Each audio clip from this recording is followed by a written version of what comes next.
경제 소식을 빠르게 전달하는 코너 마련했습니다. 굿모닝 경제 시간입니다. 네, 오늘은 첫 시간인데요. 이인철 참 좋은 경제연구소장과 함께하겠습니다. 어서 오십시오. 어서 오세요. 네, 일단 해외 증시부터 좀 짚어보도록 하겠습니다. 오늘 장은 어땠습니까? 그렇습니다. 오늘 새벽에 마감한 이제 뉴욕 증시 좋았고요. 그리고 유럽 증시도 나쁘지 않았습니다. 네. 어제 우리 휴장이었는데 아시아 증시도 모처럼 만에 상승세였는데 네. 다만 안타까운 건 미국 증시가 상승폭이 크게 둔화되면서 강보합 수준에 그쳤습니다. 개장 초에는 이제 중국의 코로나19 봉쇄 조치가 완화됐다라는 소식에 비교적 큰 폭으로 출발했는데 네. 역시 투자자들의 관심은 미국의 물가였습니다. 이번 주 현지 시간으로 10일 주 후반에 발표될 지난달 미국의 소비자 물가 지수 아마 이제 글로벌 투자자들의 가장 큰 관심사인데요. 네. 미국의 3월 물가가 8.5% 뛰었어요. 그러다가 4월에는 8.3%로 소폭 둔화되나 정점을 지났나 이번 달에 확인이 가능하다는 겁니다. 네. 근데 지난 주말에 발표됐던 고용이 나쁘지 않았거든요. 그러면 고용도 좋은데 물가까지 좀 높다.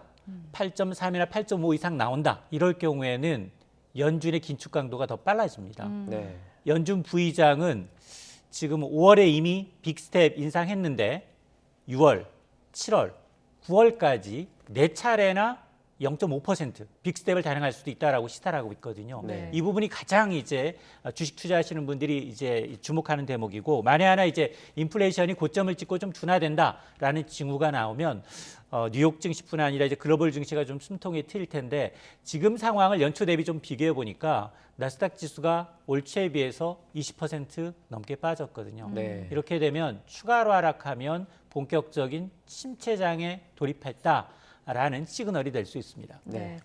이후에 미국 물가 발표를 좀 지켜봐야 할 것 같고요. 일단 주요 증시를 정리를 해주셨습니다.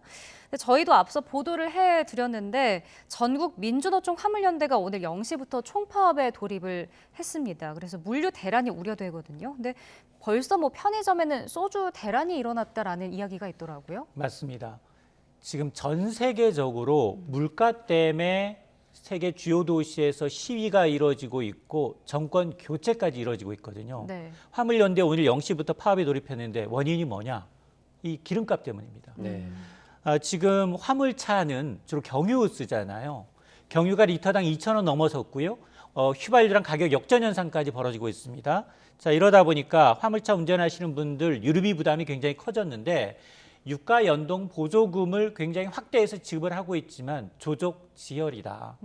운행하면 운행할수록 손해다라는 겁니다. 그러면서 지금 화물연대는 이제 유가가 오를 경우 이에 연동해서 운임이 조정되는 이른바 안전운임제를 안착시켜달라라고 이제 주장을 하고 있는데 안전운임제가 일단 이제 화물차 운전자들의 운임을 보장하기 위해서 2020년에 도입이 됐는데 이게 3년간 한시적입니다. 올해 말 일몰을 앞두고 있습니다.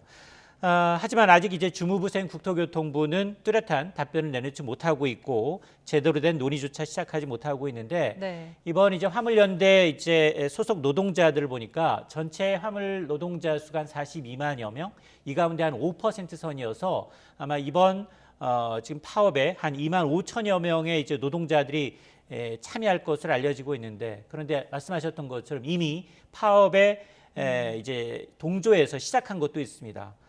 말씀하셨던 것처럼 일부 이제 소주 제품의 경우는 출고에 차질이 빚어지고 있어서 편의점에서는 이제 좀 출고 수량을 제한하는 모습도 보이고 있는데 이게 장기화되면 이렇게 생필품뿐만 아니라 화물차들이 대부분 보면 건설, 시멘트와 같은 이제 건축 원자재부터 수출 물동량을 이제 운반하는 기간 산업이거든요. 그러니까 이제 장기화되면 상당히 수질 물류 수송에도 차질이 우려가 됩니다. 네. 그럼 이 사태를 두고 지금 정부의 대응 방침은 어떤 겁니까?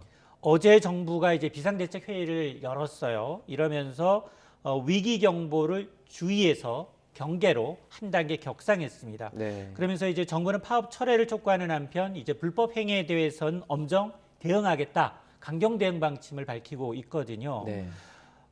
지금 그러면서 이 물류난이라는 게 이제 지자체 협업을 통해서 파업에 대비해서 이제 비상수송 대책을 점검하고 있는데 대체 차량 확보를 위해서 지금 자가용 화물차를 대상으로 해서 유성 이제 운송에 때 임시로 허가를 내주는 방안도 지금 고민을 하고 있는 상황인데 네. 그럼에도 불구하고 만에 하나 이제 경찰의 경우에는 노조원들의 어떤 불법 행위에 대해서는 굉장히 엄정 대처하겠다라고 밝히고 있기 때문에 좀 원만한 타결책을 좀 찾았으면 좋겠습니다. 네.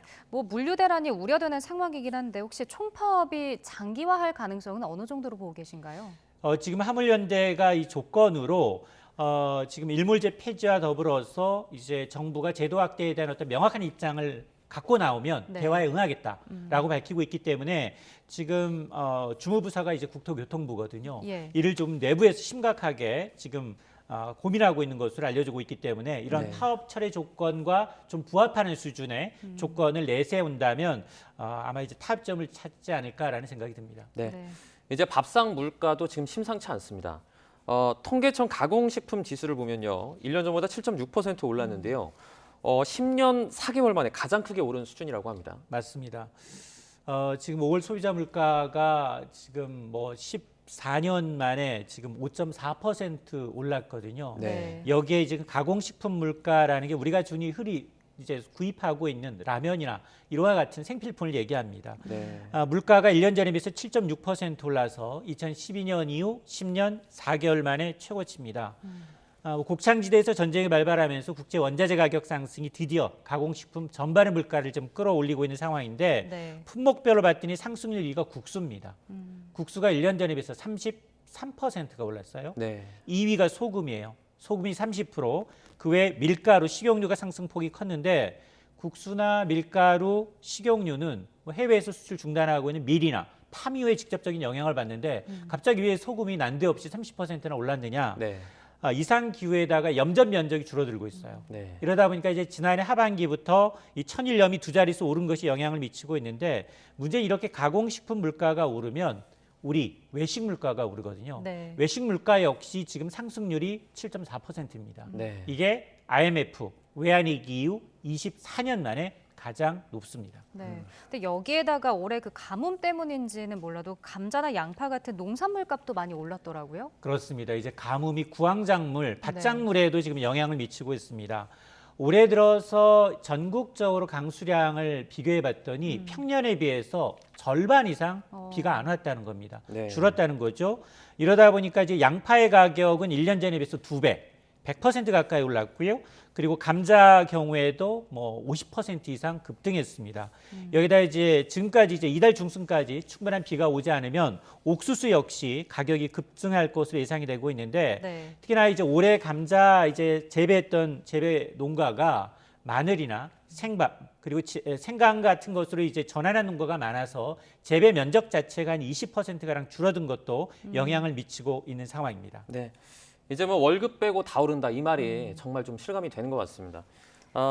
기름값 얘기를 다시 한번 좀 해보겠습니다. 경유나 휘발유 같은 경우에도 2,000원 아래 가격을 이젠 찾아보기 힘들 정도로 정말 가격이 많이 올랐는데요.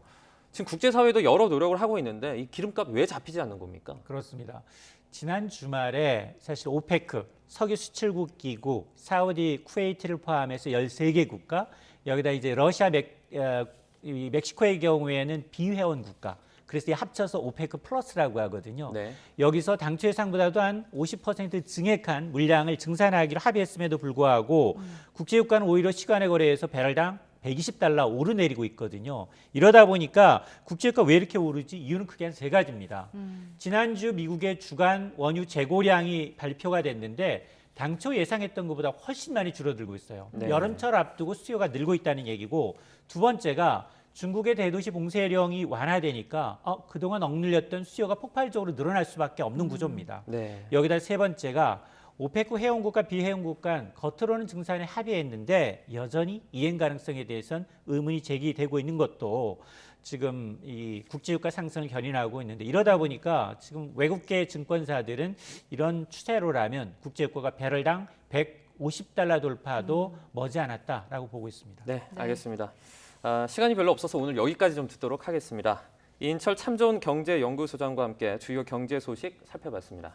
오늘 고맙습니다. 고맙습니다.